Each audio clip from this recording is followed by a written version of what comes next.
everyone. Welcome to our webinar, Building Sustainably, part of the FSC webinar series Out of the Woods.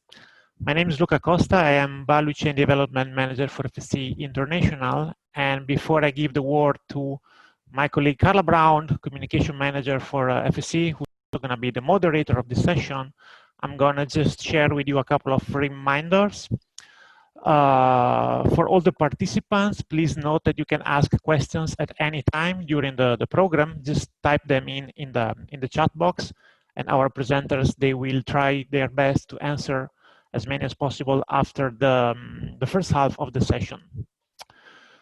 If for any reasons we experience any technical issues, we have our IT supporting us, so please also in that case, just follow the instructions on the chat box. Last but not least, for registered participants, we are going to share, as said already, the full presentation and the record of the session afterwards. That's all from my side. Thank you again for joining. Please feel free to interact as much as possible, as said.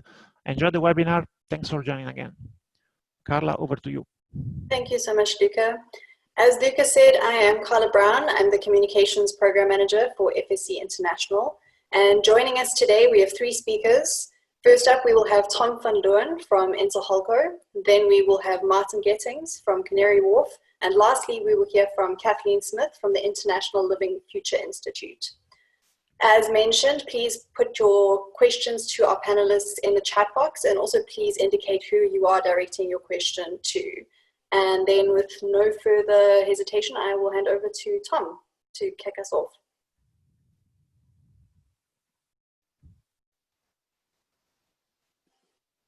Tom, you're muted.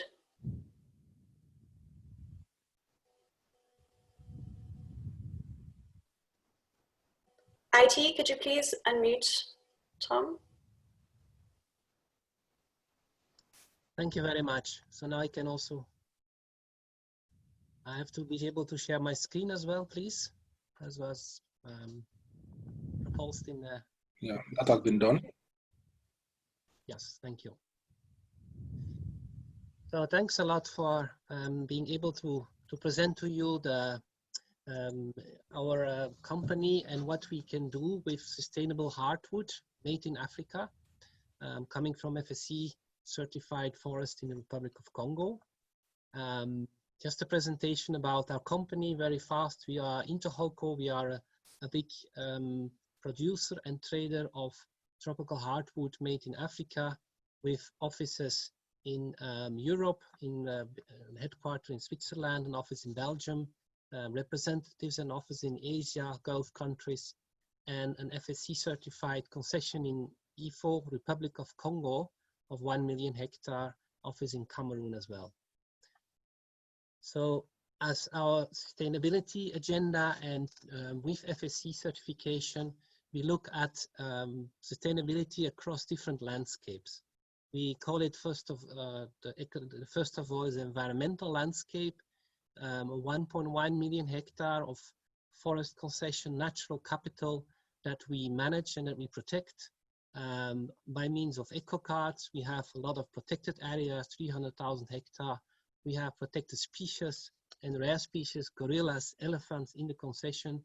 So it's important to maintain this natural capital in a good way. The economic landscape, we do 65 million euros turnover sales, which is all legal and certified, which is mostly 90% FSC certified. And we have, of course, a lot of benefits for the local people, for the local communities, and for the countries in Africa, with about 10 million, 12 million wages, 27 million euros spent directly on local suppliers or local smaller companies that do services for us, and over 5 million euros in taxes in the Republic of Congo. The social landscape is also important. It's 16,000 local and indigenous people that have access to medical facilities, 1,000 employees, 76 million liters of drinking water, just to put some figures there. So the social landscape and the social benefits of our certification of our forest management is very high. And of course, in order to follow the Sustainable Development Goals, we also have to abide by the regulatory landscape. We follow national law, international standards, FSC, GRI reporting standards, UN Global Compacts to call some of them. And we have to follow international agreements as part of FSC certification and as part of other aspects of forest management.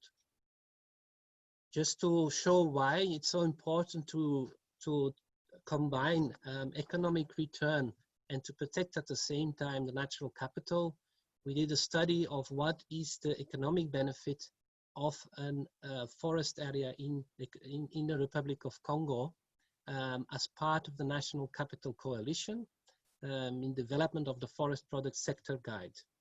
And sustainable forest management in the Congo Basin is protects the forest from irreversible land use change because there is pressure on the forest for agricultural, for mining, to also have economic benefits from the land.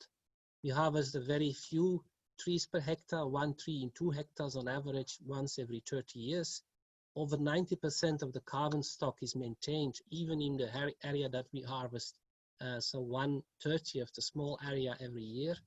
And the carbon stock and forest ecosystem regenerate fast. We see from studies all in Africa and in other tropical forests that the carbon stock is regenerating and coming back after 20 to 30 years. On the other hand, sustainable forest management creates 17 times more economic value than strict conservation without these forest management activities. Plus, of course, all the co-products which are maintained, the local jobs, fair wages, free medical care, schools, infrastructure, clean water, electricity, etc., and also wildlife protection and resources for local communities and indigenous people, because they also need to maintain access to the forest. Of course, oil palm in our study could generate 650 times more economic value on the same area, but then you destroy the whole natural capital, and that is not a good alternative if you want to combine biodiversity and conservation with production. And to mention some of the core products that we provide is and where we contribute to the Sustainable Development Goals. It's a medical center that is very well equipped and that is in the region one that with one of the best standards. We have fair wages, we have housing, electricity, a specific school also for indigenous children, because we saw that they have difficulty with their indigenous activities and with their special activities to go directly to a normal school. So there's a specific school that can help them to maintain their activities and still go forward and go to the normal school afterwards, and to get also a degree and get a good education. We have a library with a lot of books, and as part of FSC certification, of course, there's a lot of rules about community and indigenous people's participation and free, prior and informed consent before any activity, to protect sites, to protect the resources, wildlife protection, and also through development funds and other activities, alternative income for the people. About the carbon, we made a calculation as part of our reporting, GRI reporting, to see at what are all the emissions from fossil fuels and energy production from the product that is produced. And we see that timber stores more carbon than it emits during harvest, processing, transport, up to the customer's port, so including the whole transport chain up to the customer in Europe or in Asia or in other areas. The percentage emitted was 9% during harvest, 10 to 13% during processing, and the rest is during road transport and maritime transport, to get a positive carbon storage of 22% compared to the carbon stored in the product. So we see that even tropical timber also has a positive carbon balance in its production. To give an example is what if the design made the world a better place, to go in a bit into the thematic of today as well.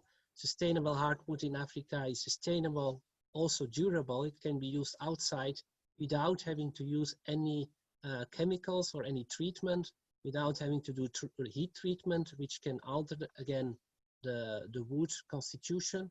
And it's renewable, recyclable, and traceable, carbon positive as most of the wood products. So it has specific characteristics that can be provided by this wood, and which makes it an advantage to other products and to steel of or other non-wood products.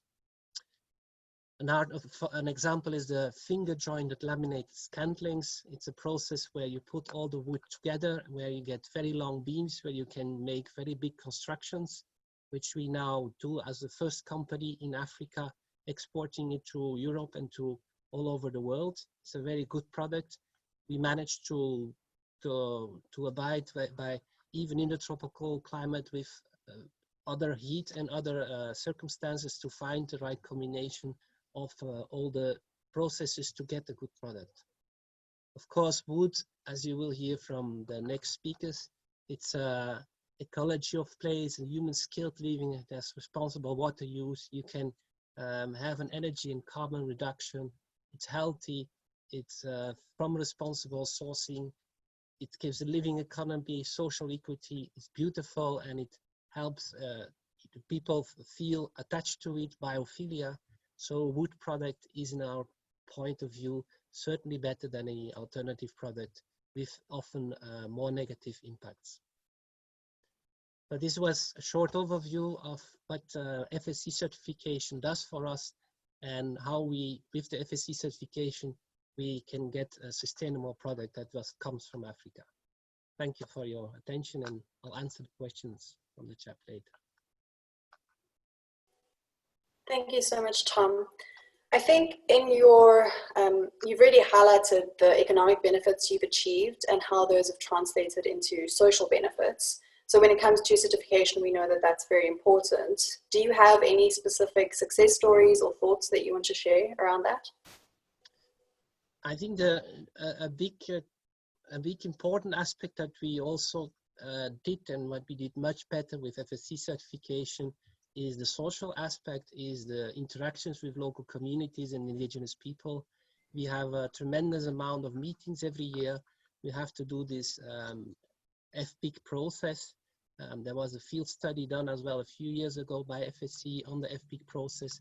So we are in real contact with the communities, and we have up to now almost no conflicts with the communities. We have good relations, people go around. So this aspect, which is quite costly, you have to do a lot, you have to do projects, you have to give benefits, but it made the relations with the community so much better. And I think that's a message that we really took out of FSC as well, that it helps to do that. Even if it costs money, it's really worth to do it, and to do it as best as possible. Great, thank you so much. And you have a beautiful presentation too, so stunning photos. Thank you. I'm going to throw up a poll now for our audience, so if IT could help me with that, and for the audience to just test your general knowledge on building with wood and building with timber a little bit. So if you could just fill in the poll. We're going to give you a couple of seconds to do that.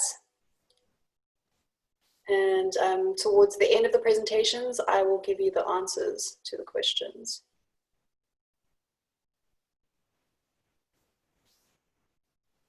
See, some people are voting.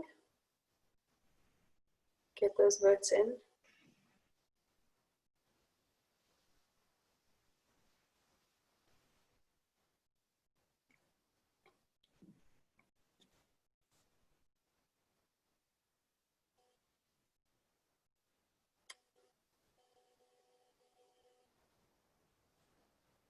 Okay, so we're going to end the poll now.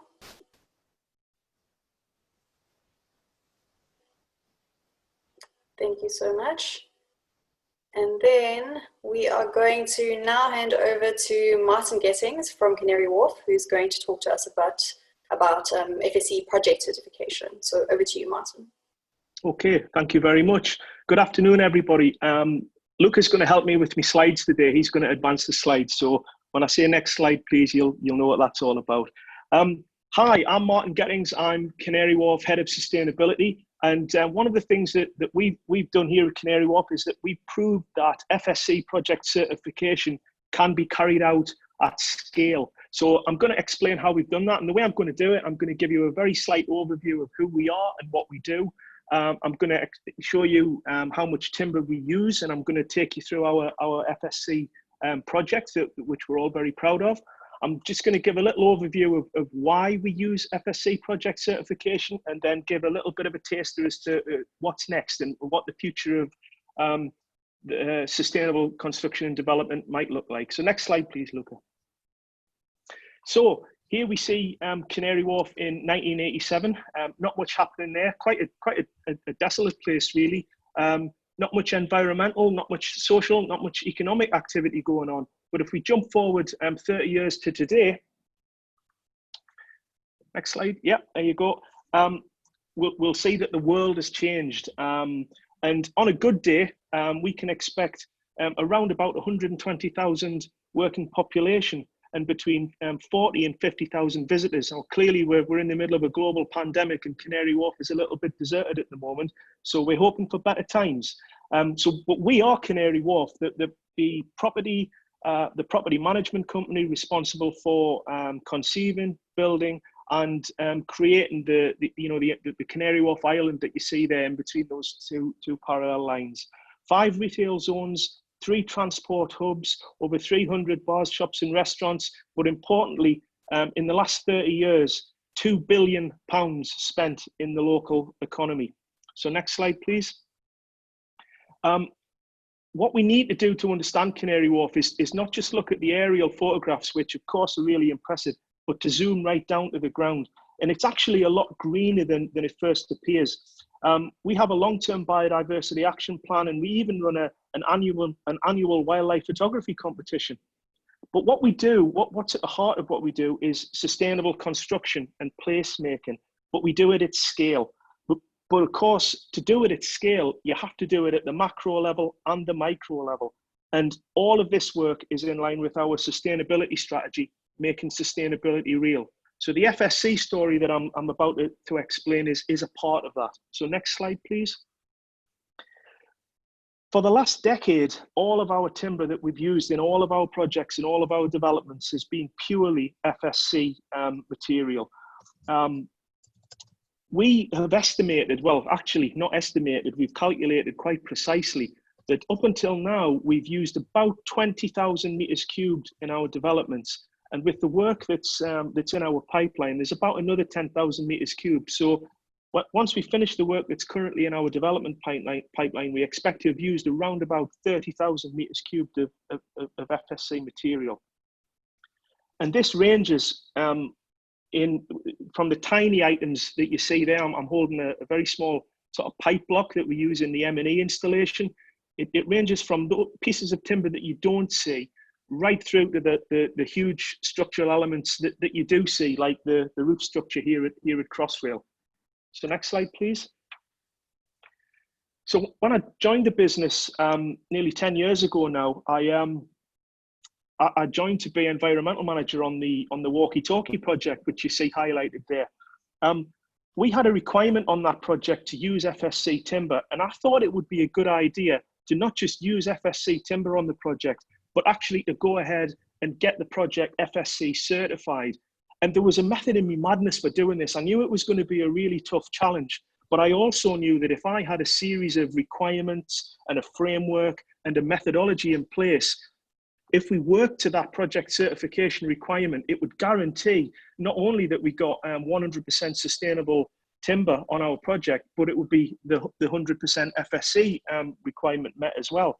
Because we're working with project managers and construction managers, they like to have a schedule. They like to have requirements set out in front of them. So having FSC project certification meant that we could do just that. So all of the projects that you see with the green logo are projects which have been validated and hold the FSC certificate, but we also have a number of projects in applicant status. So if you go to the next slide, please. You might recognise that that backdrop. We obviously see that once a year with the London fireworks. They project the countdown clock on the Shell building. But the new development that I've got highlighted around there, that's our South Bank Place development. And all of those magnificent buildings there are going to be FSC certified. We're currently going through the process for that. But if you go to the next slide, Luca, please. The bulk of our FSC certifications are the projects which are on our estate. We have 7, including the walkie-talkie project, which is now no longer a Canary Wharf property. We have 7 valid FSC projects, 5 of which are on the estate, and that includes the Crossrail project, which you can see highlighted in blue there. It's quite interesting to note, you know, the bit of Crossrail that you see is like the tip of the iceberg. There's another 3 levels, well, actually 5 levels underneath that, which make up the project. So Crossrail, 1 and 5 Bank Street, which is highlighted in purple there, that's our most recent FSC certification, and 25 Churchill Place, highlighted in yellow. Now, what's notable about these projects is that they include the tenant fit out as well. We don't just get the shell and core certified, we work with the tenants and we engage with the tenants, get them on board and get them to get FSC certification as well. In green is our biggest project, and that's currently in application status. We currently only have 1 certificate plan for that entire project. Hopefully we'll be able to achieve that, but we might have to split it up into you know, and subdivide it in case we have any problems along the way. But we're right in the middle of construction on Wood Wharf right now, and you know, everything's going well at the moment. Okay, next slide, please. It's not just the large iconic projects that we get certified. We have to build a number of off-site housing developments, and we use the same approach to sustainability on our large projects as we do on our small ones. So we have 2 housing projects in applicant status there, and you might recognise the branding on that restaurant in the middle, the Ivy. That's in the middle of Canary Wharf. That's actually the Park Pavilion. That's actually achieved full project certification. Next slide, please. And even when we're off-site doing bespoke projects, we were asked in 2018 to construct the EcoBuild conference arena. And I thought it would be a brilliant idea to get that construction FSC certified, a great way to highlight our approach. It doesn't matter what we do, it's built into our DNA, it's built into the way we approach projects. So from a multi-story high-rise building on Canary Wharf through to a temporary arena, FSC certification guarantees that you're going to get sustainable, you know, sustainable and certified material on you know, in your projects. And this was you know, it was a really fitting thing to do here, because the focus of this conference was, as you can see, the SDGs. And if you go to the next slide, the SDGs are really one of the reasons why we really like project certification. You know, we have a very in-depth strategy, policy, commitment and delivery. The culture here at Canary Wharf isn't just to, you know, pay lip service to sustainability. We need the real framework in place to ensure that we not only talk about it, but we deliver it. That's what we've been about since the start, and that's our culture going forward. So we use the SDGs as a framework, and the fact that, you know, through the Vancouver Declaration, FSC have aligned themselves with the SDGs, it makes sense to ensure that one of the sustainability measures that we use on all of our projects is project certification. So if you go to the next slide, please, Luca. And we do this quite bluntly to attract new and existing customers. You know, more and more of our client base are asking about sustainability, asking about well-being, asking about compliance with you know, various sustainability requirements. And having FSC certification just adds that value. It just adds that validation to the product that we offer. But what's the future like? Next slide, please.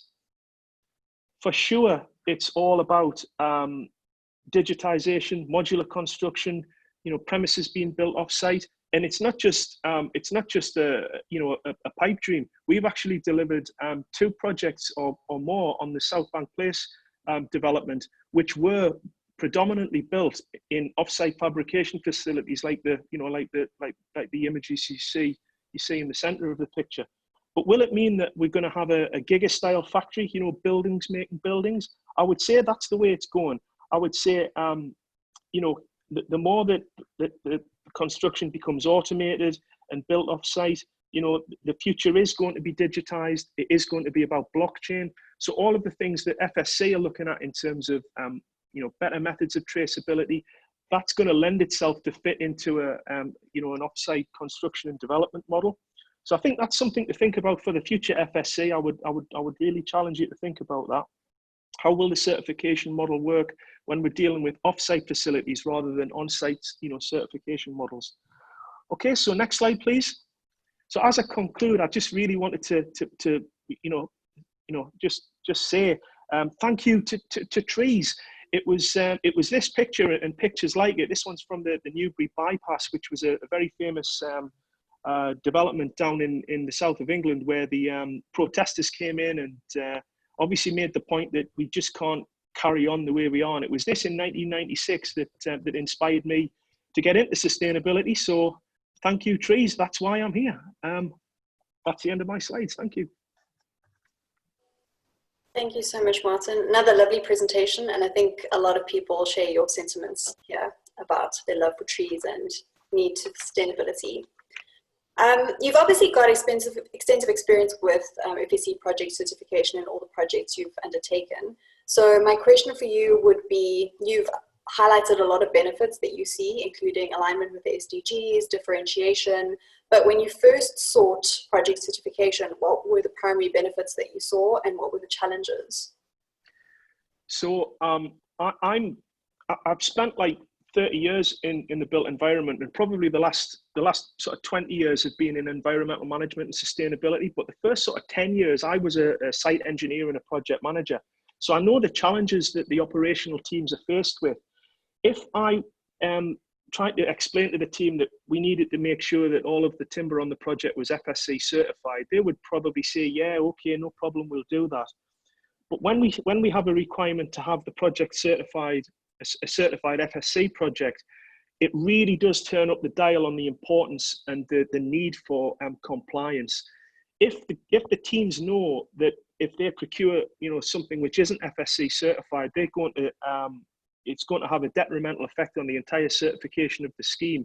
They're much more likely to follow the procedures, and that's the good thing that FSC project certification brings to the project. It brings procedures. They're off the shelf. You just have to follow them. You don't have to create a new a new standard. That standard is there. I mean, certainly the fact that it aligns with SDGs and the fact that it's a very recognizable brand.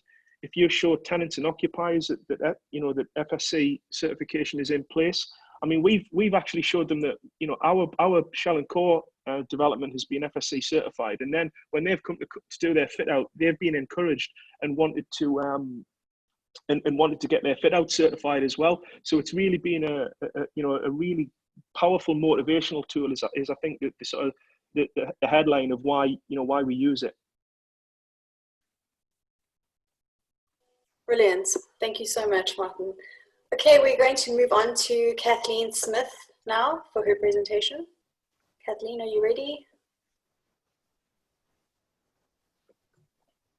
Perfect. Yes, thank you very much. Great. Thank you very much, everybody. Very pleased to be here today. I am Kathleen Smith. I am the Vice President of the Living Building Challenge and Living Community Challenge at the International Living Future Institute. ILFI is a nonprofit that is based in Seattle, Washington, but that has offices in other cities throughout the US, as well as in Europe and Australia. And volunteer ambassadors and collaboratives in many other countries around the world. I want to talk to you today about about how our programs work and about why FSC is a core part of our programs. So just to establish a little bit about who we are, our mission is to catalyze the transformation towards communities that are socially just, culturally rich, and ecologically restorative. So we approach sustainability and define sustainability in a very holistic way that deals not just with environmental aspects and attributes, but also aspects and attributes that deal with economy and people and culture and history and community. We have a variety of programs and labels that address the building industry and help the building industry move towards sustainability and a living future. So we have programs, the Living Building Challenge, the Living Community Challenge, the Living Product Challenge are our 3 flagship programs that really work across the scales of the building industry, from individual buildings to how they fit together in a community and a neighborhood or a city, and then looking very specifically at the individual products and materials that we use to make up our buildings.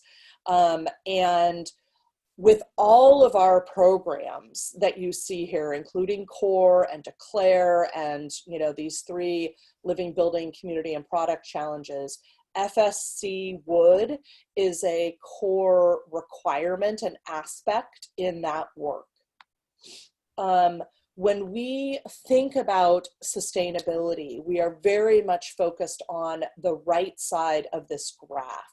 So sometimes when people talk about sustainability, they talk about doing less harm, reducing the negative environmental impacts such as pollution or deforestation, but really reducing, negative environmental impacts is not enough. We need to push even beyond this sort of balance point of sustainability into regenerative design and positive social, cultural, and environmental impacts. And that is what our programs are trying to do. And a core question around all of this is, what does good look like? And I loved hearing Tom and Martin both speak, and Tom talk about what if, buildings had a positive impact. And that's exactly what we're trying to do with our programs at the product, building, and community scale, and exactly why FSC is a core part of those programs. So if we just look briefly at the Living Community Challenge as an example, this is a program that is holistic in the way that I've described, that is focused on outcomes and performance, not predictive performance or a prescriptive checklist. And advocacy is a core part of it, and it evolves over time as the industry evolves over time, and ever trying to push forward at the sort of front end of sustainability and regenerative design. There are 7 different petals or sort of categories, including place, water, energy, health and happiness, materials, equity, and beauty. And within these 7 petals, there are 20 different imperatives. And it's really in this materials petal that that FSC comes into play. And FSC is requirements under this first imperative, responsible materials, and the third imperative, responsible sourcing. So the basics around the requirements in the Living Building Challenge, and these are reflected and similar in our other programs, is that 80% of the wood that you use in the project has to be FSC certified or salvaged. So basically, any new wood that you are using in your project needs to be FSC certified. There's an alternative compliance path which says you could have FSC project certification, which Martin spoke a little bit about. So why FSC? Why is FSC the standard that we look to defining what good looks like for wood? And really, it's because it is the gold standard for forest management. The same way that all of our programs are really considered the gold standard in, holistic green building certification and really looking at pushing the envelope and defining that highest level of performance. That is what FSC is doing for the forest industry and for the wood industry. Similar to our programs, it's a holistic framework that addresses a variety of factors and attributes and leverage points. It's based on proven performance, which is a core philosophical aspect of our programs. We've seen, you know, from Tom's presentation especially, how, you know, it really drives positive outcomes, you know, from a social, economic, and environmental standpoint, and supports that long-term health and biodiversity of forests and communities. So all of these aspects are why we have chosen FSC as the only, you know, definition of what good wood and good forest management looks like in our programs. And just to give a little sharper point on that, so there are a variety of other forest management, you know, certification programs out there, especially in the United States, that are available. And they really just don't stack up when you think about health and environment and community. And if we think about just atrazine, which is a weed killer, a pesticide, it's actually banned in the European Union because of the persistent groundwater contamination. It has known health issues in terms of being an endocrine disruptor and a carcinogen, causing birth defects and fertility issues, even at very low concentrations. And it is not banned in the United States. And all of the other forest certification programs that are available in the United States allow the use of atrazine. FSC does not. And, you know, atrazine is now among the most common contaminants in US reservoirs and drinking resources. So it's having a huge impact from an environmental health and also a human public health standpoint. And FSC, you know, does not allow it. So that's just one example of why it's so important to think very holistically. So just as the Living Building Challenge is a program and a philosophy that's based in results, FSC as well. And we really need to look beyond just sort of single attributes and facets if we want to create true sustainability and meet our goals. And FSC helps ILFI meet those goals in its programs.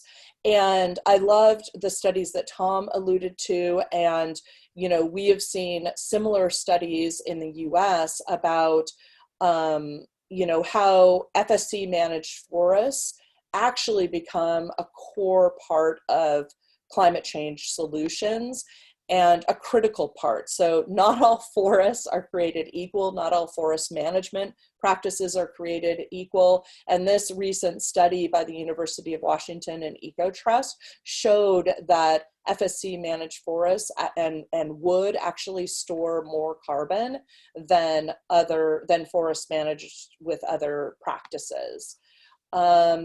So all of our programs require FSC. Sometimes folks, the key challenges that they might face are around cost and availability or sourcing. And those have started to be addressed in the marketplace, in part through some of the tools that FSC has made available, and, you know, to locate suppliers and distributors.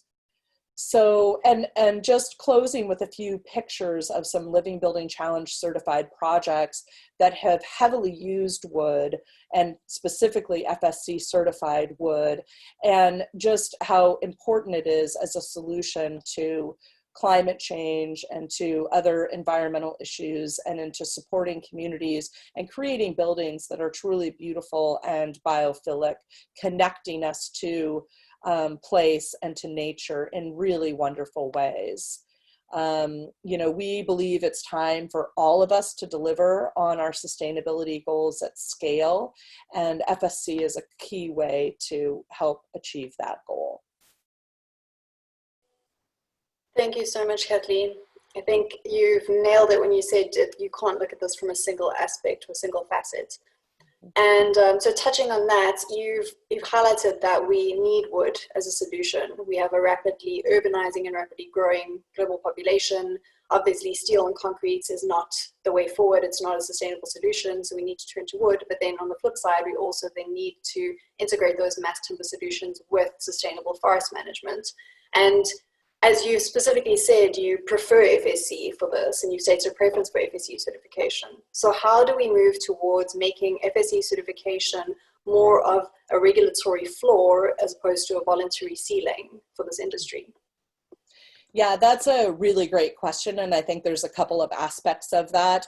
One has to do with, really making it more available in the market and the avenues for sourcing readily understood in the industry, so that it is not seen as a barrier or challenge to find FSC wood, to source FSC wood, to have it delivered to site, and, et cetera. So that's a key aspect of it, and, which I think has to do with, education and just, really working through supply chain issues in all parts where building is going on. I think the other aspect is really looking at building coalitions amongst a variety of stakeholders. There's a lot of people that care about trees, the way Martin spoke about, and care about forests, and from an environmental standpoint, from a social standpoint, from a labor standpoint, from a climate change standpoint, from a building industry standpoint. So I think the more that we can work together across stakeholders and across coalitions to understand that we actually all have shared goals in mind, and then there therefore is shared solutions that look at having these sustainable forestry practices be, not just the sort of high bar, but that standard that we all live to. So I think those are two different aspects of making that happen. Perfect. Thank you so much again. So we are now going to show the results of the poll we had earlier. So if IT could please throw those up so we can have a look at the results. All right. And the correct answers to these questions. So the first one was, what percentage of greenhouse gas emissions are produced by the construction sector annually? And most people got that correct. The correct answer is 40%. More specifically, it's actually 39%, 28% of which is actually during operation. So for example, heating and cooling the building, lighting costs, etc., etc. And the remainder of that is basically embedded costs. So when you're having the construction process or the materials during the life cycle of the building or the project. And then the second question was, which is more fire and earthquake resistant? And most of you got that correct too. It is cross-laminated timber. This performs better than any other material when it comes to fire and earthquakes. And this is obviously going to be very important as we face more natural disasters, as climate change starts to have an impact on nature and natural resources. Okay, great. Now I'm going to go to the chat box and see what questions we possibly have from the audience. We have a couple of comments about so the benefits of FPIC. I think we shouldn't go into that too much. I will put up a link to our FPIC standard, so you can have a look at what we require, what FPIC is all about. It stands for Free Prior Informed Consent, if anybody is not aware, and that's about kind of engaging and consulting with local communities before you undertake a project, so that they have consent and they have input and a say in what affects them basically on their land. Then we also have a comment about, it's great to see FSC certified projects. They are not as common in the United States. It's an interesting point. And I also have, and then I've been sent a question here. So I'm going to put this to all of you, maybe starting with Tom and then moving on to the rest of our panelists, because I think this could be quite relevant for you, Tom. Green building and more in general sustainability in this industry is seen as unrealistic for developing countries, which also face intense demographic growth and simply need quick and cheap solutions. What is your perspective on that? How can we build a solid business case for sustainability in these regions of the world? So, Tom, do you have thoughts on that? Starting with you. Yeah, it is true that in some countries, in developing countries, wood is not seen as sustainable as other alternatives for construction. But it's not a question of the price usually and of the way of being able to construct it. It's a question of the people are not used to using wood because they have used wood for very simple construction, and then they think that if you want to do a complex construction, it's going to be bad, it's not going to be sustainable, it's not going to be fire resistant, etc. But the question is, I think, to us the same with other, you have to market it and you have to bring it. And there is projects also in developing countries in Africa where they start to construct now more with wood and with good wood products, because people associate wood with sometimes waste wood or not well constructed. And I think it's a way of just marketing it, and the same as in Europe or in US, to show people that wood can be used in construction in very good ways. Martin, do you have any thoughts? Yeah, I do. I think if we kind of, I must say that I totally agree that wood is a construction material when it's coming from a responsible and sustainable source is absolutely the most sustainable and efficient option. But it's not always possible to deliver the sort of developments that the world needs purely built out of wood. I know there's a lot of work happening with CRT and some of the high-rise timber structures that we see coming out of the Nordic regions. But I think what I would encourage us to think about is why can't we establish hubs in developing countries that provide a market for sustainable construction. Let's establish material hubs that developing cities and developing countries can have as their sort of off-site modular construction centres. And I think using the model that FSC have used for to certify production facilities, that's been replicated. I mean, responsible steel is starting to emerge. I know that the people who were sort of behind the establishment of FSC in the 90s are now looking to get responsible steel off the ground. Why can't we make a coalition and a collaboration and get some centers of excellence embedded in some of these developing countries so that it meets the needs that that they have as well. It doesn't just have to be in the West and in the Northern Hemisphere. We could definitely look to do sustainable development at scale in other parts of the world as well. But I think it needs governments and it needs businesses coming together and collaborating with the supply chain and the local regions around the world. Great, thank you. Kathleen, do you have something to add to that? Yeah, I did want to add, I think it's a great question and a common, I think, perspective and issue. And I think the point that I would want to make in addition to what's been said is that, when we think about cheap construction, right, or getting things up quickly, what's cheap at the, in first costs and immediate costs is not what is cheap in the long run. And that, and I think that there's an opportunity, and a need for all of us, when we're looking at building, to think about those long-term costs and those long-term benefits.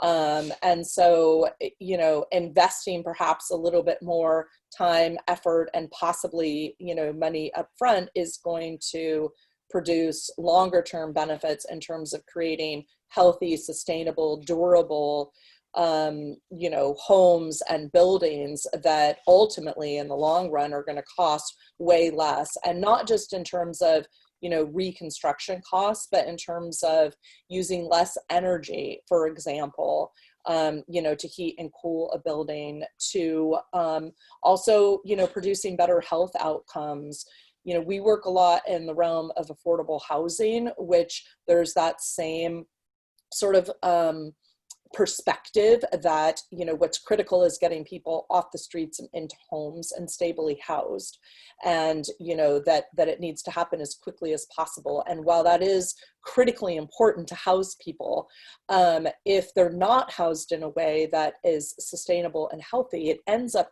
costing them more in terms of their utility bills and really in terms of their health bills. And so, you know, it is critically important to think about that long-term perspective and not just the short term. Perfect, thank you so much. And then I have another private question sent to me. Building with wood is becoming more common and more trendy, even when it comes to very high buildings, which up until very recently were considered impossible for timber construction projects. How do you see this evolving, and do you think this will create a supply problem? So maybe let's start with Martin on this one. So are we talking about quality? You know, are we looking to what was the question again, please, Carla? Sorry, it's that's building with wood is more trendy now, that there are very, very high buildings. So I'm thinking probably the mass timber buildings that you see in Norway going up now. And that was previously considered unrealistic or unfeasible. So as that becomes more and more trendy and more common, is this going to cause a supply issue down the line? I mean, I don't think it is. I think I think that these buildings are going to take time to emerge. But if you look at, you know, the supply chains always respond to what the market requires. I mean, well, you know, the projects that we've you know, that we've delivered here at Canary Wharf over the last 10 years, we have a growing and quite a substantial list of suppliers who, when we started having dialogue with them, they didn't have FSC certification. Now they do. So there's a growing number of suppliers and supply chains that are switching to FSC as a result of us asking the question. I think we are going to see more and more projects that are predominantly timber, or have timber in areas that, you know, for the biophilic connection. You know, Crossrail as an example, we would never have dreamed of doing a timber roof on one of our projects, you know, 20 or 15 years ago. But because the technology is getting better, because the supply chains are getting better, it is now becoming an option. I think what we've got to be careful about is that we don't, you know, we've still got to keep the robustness of FSC as the market demands more and more FSC. It's a balance, but we need to keep all of the reasons why FSC is popular in sustainability terms. That has to track what the market demands are, and I think we've just got to be a little bit cautious about that. That's a good point. Kathleen, do you have thoughts on this? Well, I mean, I agree with everything that Martin said, and I think, yeah, I mean, wood is an amazing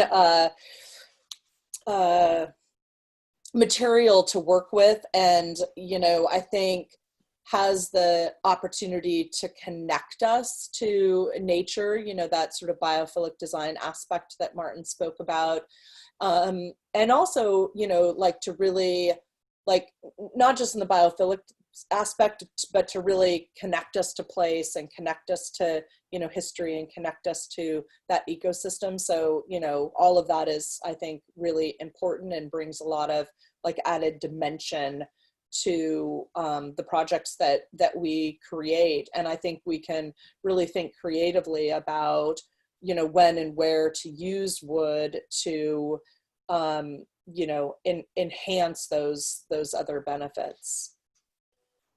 Okay, good. Tom, do you have any thoughts on this? Yeah, I think the supply of wood is certainly there. It's also a question about choices of the people, because if we want to construct more in wood, there is many timber species in the tropics that we don't use at the moment. A question of price, a question of availability and demand of the market.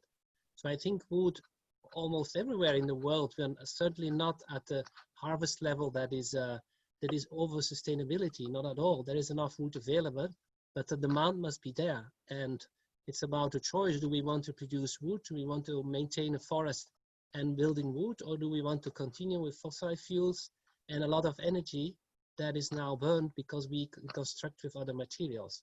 But I think it's a question about the choice and about the good land use and to use the forest as best as possible for all the benefits. So I don't think the demand, it will come. If the demand is there, the timber will be produced, even on the same land or with more some kind of plantations in certain areas that are not forest. The land is available, in my opinion. The wood is available. Great. Okay, then one last question. So from Aaron, it's just saying that he just quickly wants an answer to the FPIC question. He just wants to know from Tom, what are the actual benefits of FPIC to the community from your experience in the Congo? The benefits are really that people have something to say, and then it's not like with non-certified companies that a bulldozer is there and they have the legal right to harvest and they go in. The people have really something to say and really need to get some benefits in return. Their sites need to be protected. They are going in the forest together with our people. They really get something to say, and we get into a long negotiation process and meetings.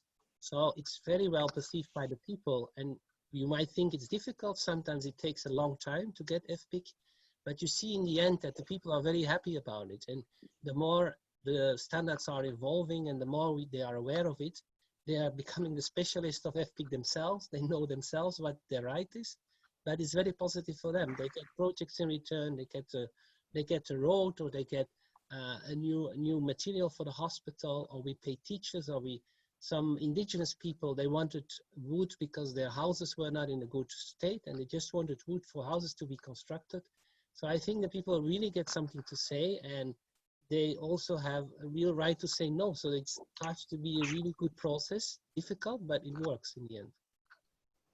Perfect. Okay, we are now out of time. So I just want to say thank you so much to our three presenters. I think this was very informative, very interesting, given us a lot to think about. And as we've said before, this will be available to all participants, the presentation and the recording. So thank you so much for joining us, and please sign up for our next webinar if you are interested, and sign up for our newsletter if you need notifications for when these come out. Okay, thank you to all. Okay. Thank you very much. Thanks very much, everyone. Really enjoyed that. Thank you. Thank you, everyone. Bye. Thank you. Take care. Bye-bye.